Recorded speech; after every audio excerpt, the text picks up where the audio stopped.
Sakpan sa Bayugan Component City Police Station ang usa ka 45 anyos nga lalaki human sa usa ka bypass operation niadtong Enero 11, 2026 bandang alas 7 sa gabi sa may Puroksay sa Barangay Bukak, Bayugan City, Agusan del Sur. Ang suspek na ilhan nga si alias Loy minyo walay trabaho og lumulupyo sa dakbayan sa Bayugan. Ang maong operasyon gihimo isip kabahin sa kampanya batok sa illegal nga droga sa kapulisan inubanan sa koordinasyon sa Philippine Drug Enforcement Agency Region 13 nga may pre-ops og tip control number. Atol sa operasyon nakuha sa mga otoridad ang 12 ka pakete sa gituang shabu, green nga flashlight box, glass pipe, Android nga cellphone, pitaka og 2 ka piraso sa 1,000 pesos nga bypass money. Ang mga nakuhang gituang shabu ang adunay kinatibuk ang timbang nga 21.3 gramos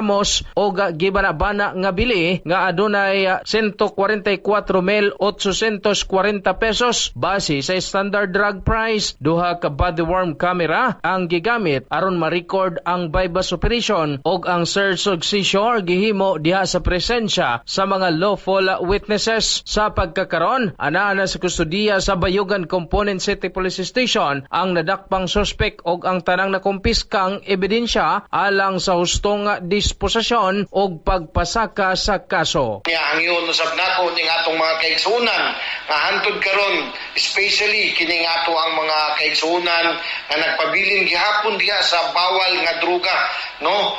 Ako nga iyon kamo labi na atong mga kabatanunan nga unta lantawon nato ang atong mga kabatanunan nga mahimong atong moy mga model, moy ato ang mga pag-asa, moy ato ang mga mahimong mahimo natong leader pod. So dili nato gub-on ang ilang mga kaugmaon.